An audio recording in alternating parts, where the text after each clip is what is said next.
Selamat siang pemirsa, saya Irwan Saragih kembali hadir menemani Anda dalam Sumut hari ini siang. Siang ini kami telah merangkum sejumlah informasi terkini di antaranya. Petugas Damkar Kota Medan evakuasi ular piton yang terjebak di gudang onderdil mobil. Wanita Puja Kesuma Simalungun siap menangkan Anton Rospita. Martabak Pagaruyung kudapan yang diminati warga belasan tahun. Selain cuplikan berita tadi, kami juga akan menghadirkan beragam informasi lainnya. Pemirsa, kita jelang Sumut hari ini siang selengkapnya.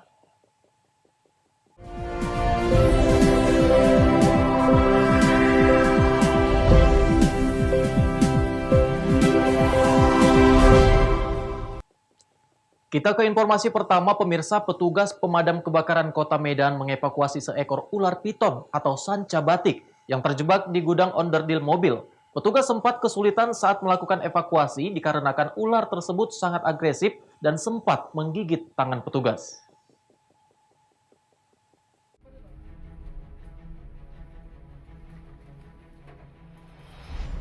Beginilah proses evakuasi seekor ular piton atau sanca batik yang terjebak di salah satu gudang perusahaan asuransi yang berisi onderdil mobil di Jalan Haji Adam Malik, Medan, Sumatera Utara. Petugas pemadam kebakaran yang melakukan evakuasi pun sempat mengalami kesulitan karena banyaknya tumpukan onderdil mobil serta agresifnya ular tersebut. Pada saat melakukan evakuasi, ular juga sempat menggigit tangan salah seorang petugas hingga terluka. Ular yang memiliki panjang kurang lebih 3 meter ini pun mengalami luka akibat gesekan tumpukan barang onderdil mobil. Diperkirakan ular ini sudah terjebak di lokasi tersebut selama 2 hari, dan saat ditemukan petugas, ular tersebut usai memangsa seekor anak kucing. Wakil Komandan Regu Damkar Kota Medan, Pantas Simamora menjelaskan, saat ini ular tersebut sudah dievakuasi di Mako Damkar Medan, Sumatera Utara.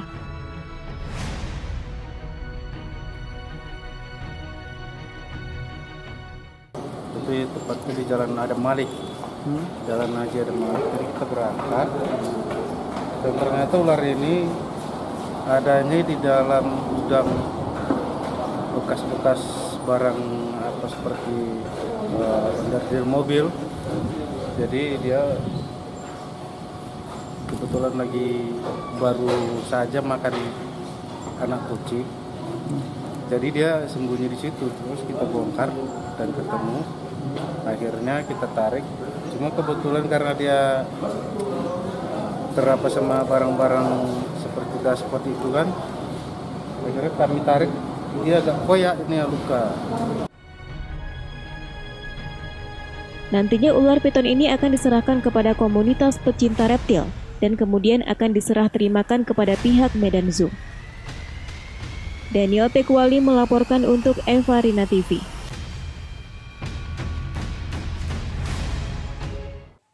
Selain itu, pemirsa, diduga pondasi jalan tidak kuat akibat terendam air laut. Infrastruktur jalan di pedalaman kawasan pesisir Belawan rusak parah, bahkan salah satu jembatan putus.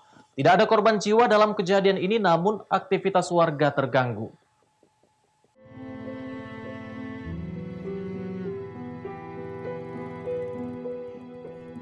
Jalan yang terendam air laut ini membuat infrastruktur jalan rusak parah, bahkan salah satu jembatan putus di kawasan Canang Kering, lingkungan 20, Kelurahan Sicanang, Kecamatan Medan Belawan, Sumatera Utara.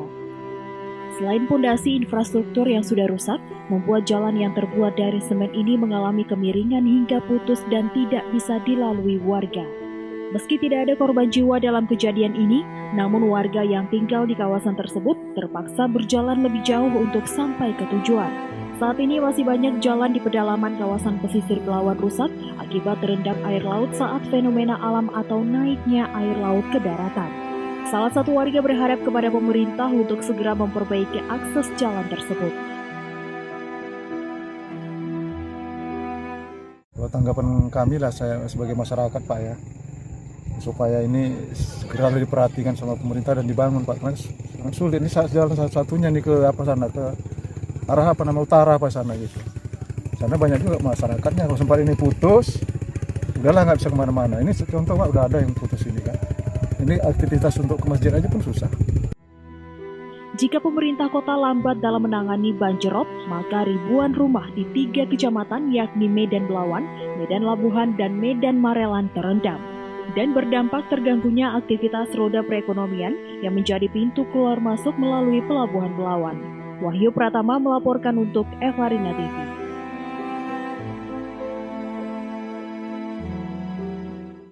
Informasi berikutnya, pemirsa, sebanyak 162 sekolah di Batubara, Sumatera Utara menggelar kegiatan belajar mengajar secara tatap muka dengan menerapkan protokol kesehatan COVID-19. Penerapan belajar tatap muka ini mendapat antusias dari para siswa.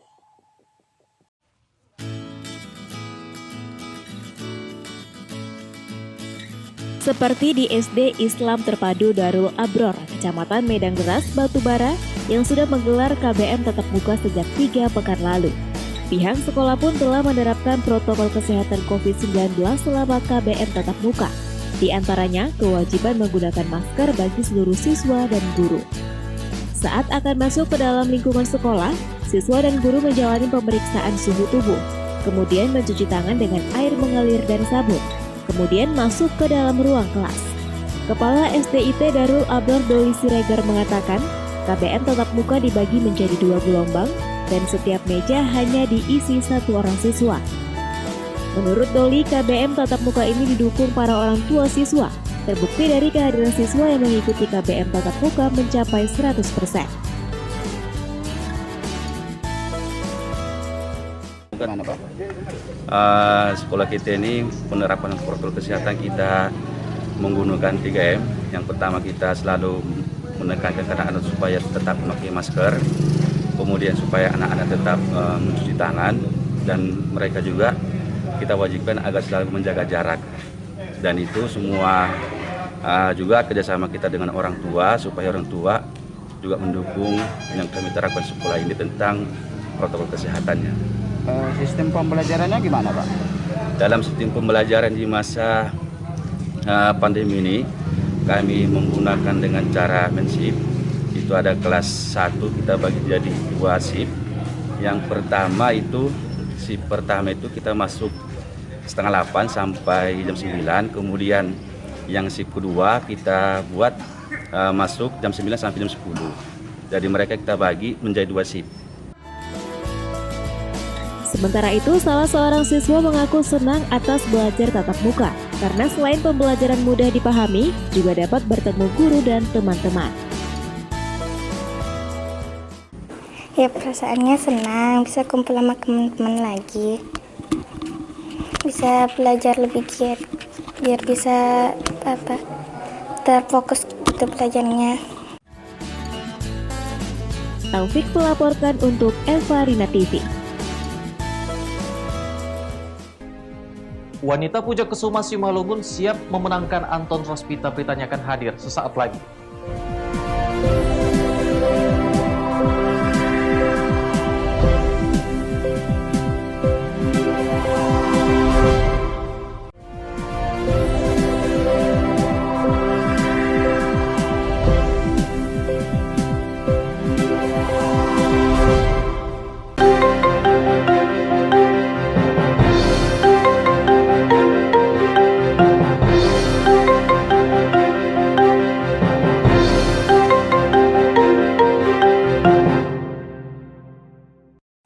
Terima kasih Anda masih bersama kami, pemirsa. Dukungan terhadap pasangan calon Bupati Haji Anton Ahmad Saragi dan calon Wakil Bupati Rospita Sitorus terus mengalir. Kali ini dukungan datang dari wanita Puja Kesuma Kabupaten Simalungun.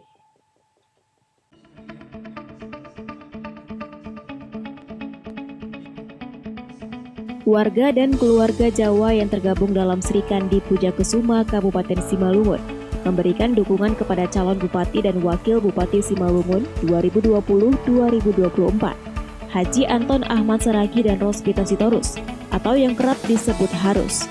Untuk memberikan dukungan kepada pasangan Harus, masing-masing perwakilan wanita Puja Kesuma dari 15 kecamatan se-Kabupaten Simalungun turut hadir dalam acara penguramah yang berlangsung di Raya Simalungun, Sumatera Utara. Ketua Wanita Puja Kesuma Simalungun Mariani mengatakan, dukungan ini diberikan atas banyak pertimbangan, utamanya mengenai sosok calon Bupati Simalungun Haji Anton Ahmad Saragih dan calon Wakil Bupati Rospita Sitorus, merupakan calon pemimpin yang lahir untuk rakyat Kabupaten Simalungun. Menurut Mariani, Srikandi Pujakesuma Simalungun akan all out memenangkan pasangan nomor urut 4 pada Pilkada Simalungun 9 Desember 2020 mendatang.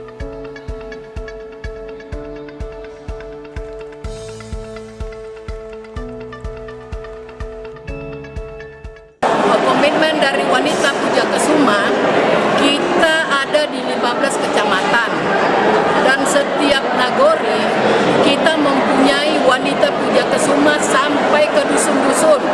Jadi kita siap bekerja sekuat mungkin untuk memenangkan Harus. Terus apa alasannya Pujakesuma ingin mendukung Harus, Bu? Alasannya Pujakesuma ingin mendukung Harus karena kita lihat profil Pak Haji Anton Saragih dan Ibu Rospita cocok untuk menjadi pemimpin di Kabupaten Simalungun. Harapan dari wanita Pujakesuma, Pak Haji Anton harus menang. Dan sudah menang, ya tolong diperhatikan masyarakat Kabupaten Simalungun. Diharapkan dengan dukungan yang diberikan ormas-ormas dan Srikandi Pujakesuma ini akan kembali menambah kekuatan pasangan Haji Anton Ahmad Saragih dan Rospita Sitorus dalam kontestasi Pilkada 9 Desember mendatang. Eko Hendriawan melaporkan untuk Eva Rina TV.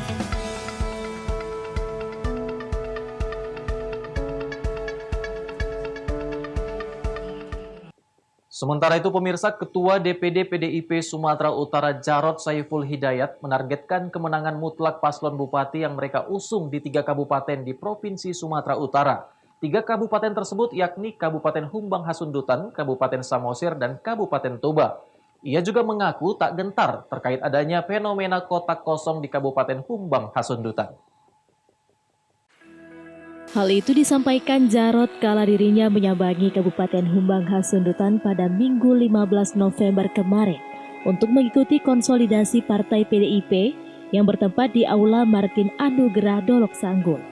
Seperti diketahui, Partai PDIP mengusung sang petahana di Kabupaten Humbang Hasundutan, yakni pasangan Dosmar Banjarnahor dan Oloan Paniaran Nababan. Untuk Kabupaten Samosir, PDIP juga tetap mengusung petahana yakni pasangan Rapidin Simbolon dan Juang Sinaga. Dan di Kabupaten Toba, PDIP mengusung pasangan Poltak Sitorus dan Tony Simanjuntak. Jarod menargetkan di Kabupaten Humbang Hasundutan PDIP akan meraup suara hingga 83%. Sedangkan di Kabupaten Toba dan di Kabupaten Samosir, PDIP menargetkan kemenangan 60%. Jarod menyebut PDIP tidak gentar terkait adanya fenomena kotak kosong di Kabupaten Humbang Hasundutan. Menurutnya, masyarakat Humbang Hasundutan sudah cerdas dalam berpolitik. Sejumlah capaian yang sudah dilakukan Dosmar Banjarnahor dalam masa jabatannya akan menjadi pertimbangan para warga untuk menentukan pilihannya. Sejumlah kegiatan kedatangan Presiden Jokowi ke Humbang Hasundutan, kata Jarod, tak lepas dari keberhasilan Dosmar Banjarnahor dalam memimpin kabupaten itu dalam 5 tahun terakhir. Karena keberhasilan itulah Dosmar dipercaya untuk kembali diusung Partai PDIP di perhelatan Pilkada tahun ini. Hari ini ya kita sengaja konsolidasi pemenangan di 3 wilayah ya. Untuk Humbang Hasundutan, Toba, dan Samosir. Target kita itu menangnya lebih dari 70%. Ya. Kita akan berusaha mencapai sampai 83% untuk Humbang Hasundutan. Betul tidak? Sedangkan untuk Toba, target kita menang dengan 60%. Sedangkan untuk Samosir, target kemenangan kita 60% juga. Ya. Rahmat Tinton Banjarnahor melaporkan untuk Eva Rina TV. Pemirsa, ratusan petugas yang bertugas di Pilkada Kota Sibolga menjalani pemeriksaan rapid test yang digelar KPU Kota Sibolga dan Dinas Kesehatan Kota Sibolga. Pemeriksaan rapid test yang diadakan KPU Kota Sibolga yang diikuti ratusan petugas yang tersebar di 184 TPS itu dilangsungkan di lapangan Simaremare Kota Sibolga. Terlihat satu persatu petugas yang bertugas di bagian pemungutan suara pilkada tingkat kelurahan ini mendatangi meja petugas medis untuk diambil sampel darahnya guna pemeriksaan COVID-19. Salah satu komisioner KPU Kota Sibolga menjelaskan, kegiatan pemeriksaan rapid test yang diwajibkan kepada ratusan petugas yang bertugas di tingkat PPS kelurahan itu bertujuan untuk memberikan rasa aman bagi masyarakat yang akan memberikan suaranya pada pilkada nanti, sehingga pelaksanaan pilkada di Kota Sibolga bisa berlangsung dengan baik. Selain itu, rapid test ini juga bertujuan untuk mengetahui apakah ada petugas yang terkontaminasi virus COVID-19 atau tidak, sehingga penyebarannya bisa diatasi. Kita melaksanakan rapid test untuk penyelenggara ad hoc, yaitu di tingkat TPS. Yaitu kita tahu bersama bahwa seluruh KPPS dari 184 TPS itu harus melaksanakan rapid test untuk membuktikan bahwa penyelenggara itu dalam melaksanakan pemilihan wali kota dan wakil wali kota Sibolga tahun 2020 memang sudah tidak terkontaminasi dengan COVID-19. Jadi salah satu caranya adalah melaksanakan rapid test. Jadi kegiatan ini sudah dimulai dari semalam sampai nanti tanggal 21 untuk 184 TPS, termasuk juga petugas ketertiban TPS. Itu yang kita lakukan rapid test pada hari ini. Demikian. Semua penyelenggara ini, Bang? Semua penyelenggara di tingkat TPS itu akan dilakukan rapid test. Baharudin Sibanulang melaporkan untuk Eva Arena TV.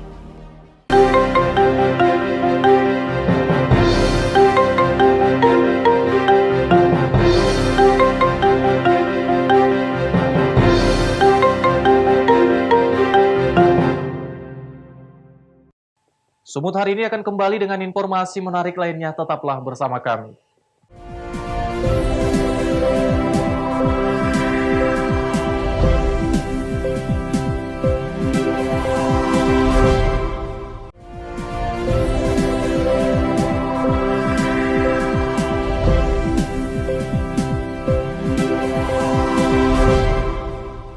Terima kasih Anda masih bersama kami. Pemirsa, memiliki ciri khas atau cita rasa tersendiri di 7 varian rasanya yang gurih dan pulen, serta harganya yang ekonomis, menjadikan martabak Pagaruyung diminati warga Kota Rantau Prapat dan sekitarnya sejak 2004 silam sebagai kudapan atau makanan selingan di malam hari.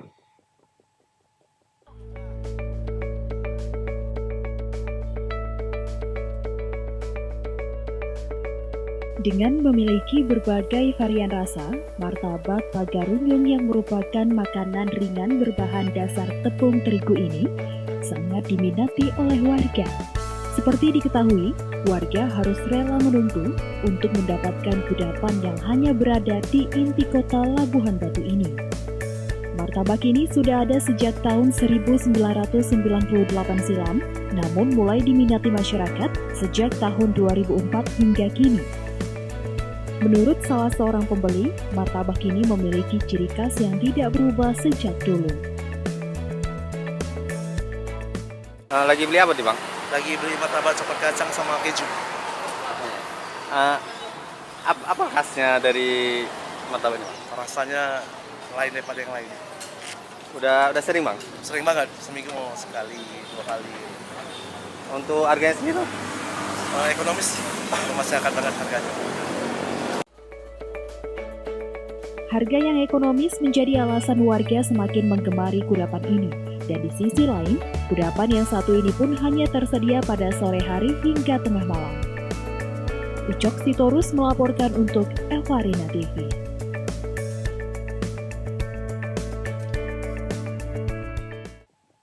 Pemirsa, Bali Safari Park di Gianyar, Bali kini telah bergembira menyambut kelahiran bayi hiena dari induk betina bernama Manama dan jantan bernama Riva. Bayi hiena yang diberi nama Moi ini merupakan bayi hiena pertama yang lahir di Indonesia.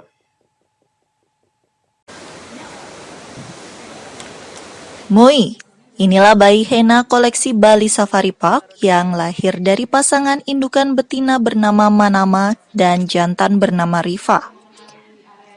Bayi hiena jenis stripe tersebut merupakan bayi hiena pertama yang lahir di Indonesia. Moi terlahir dengan bobot awal 860 gram pada Kamis 8 Oktober 2020 lalu. Beberapa hari setelah dilahirkan, bayi Hena Moi harus dipisahkan dari induknya. Hal ini dilakukan karena sang induk tidak bisa menyusui dengan maksimal. Kini Moi berada di bawah perawatan tim dokter hewan Bali Safari Park. Selama dirawat, bayi Hena tersebut cukup lincah. Ia pun kini sudah mendapat asupan daging giling selain susu formula sebagai asupan utamanya. Di atas punggungnya, kalau dia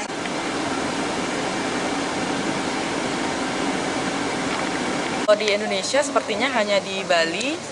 Di Bali kita punya stripe hyena, di tempat lain saya belum tahu. Kalau di Indonesia sepertinya cuma di Bali Safari di Bali ada stripe hyena, dan ini adalah kelahiran pertama di Indonesia juga ya. Karena cukup sulit ya untuk mendapat punya baby hyena, apalagi ini adalah baby pertama yang di hand raise karena kekurangan susu tadi. Karena ini betina ya, si Moi ini betina, jadi biasanya karena hyena ini kan yang dominan yang betina, jadi dan mainnya agak kasar ya, jadi nanti kita persiapkan Moi-nya dengan fisiknya yang kuat dulu, dengan vaksin yang sudah lengkap, baru kita perkenalkan lagi dengan kawan. nah sebenarnya Sejak dilahirkan hingga saat ini, kondisi bayi Hena Moi terpantau semakin membaik dengan berat badan mencapai 2.360 gram. Jika usia dan kondisi telah memadai, bayi Moi akan dikembalikan ke induknya dan berkumpul bersama 4 ekor hyena yang ada di lembaga konservasi tersebut. Dari Gianyar, Bali, Pandey Yuda, Kantor Berita Antara mewartakan. jadi kalau harus cukupi kebutuhan nutrisinya dulu. Mau dia di situ. Pemirsa, informasi tadi sekaligus mengakhiri pertemuan kita dalam Sumut hari ini siang. Saya Irwan Saragih mewakili kerabat kerja yang bertugas. Pamit undur diri dari hadapan Anda. Terima kasih atas kebersamaannya dan sampai jumpa.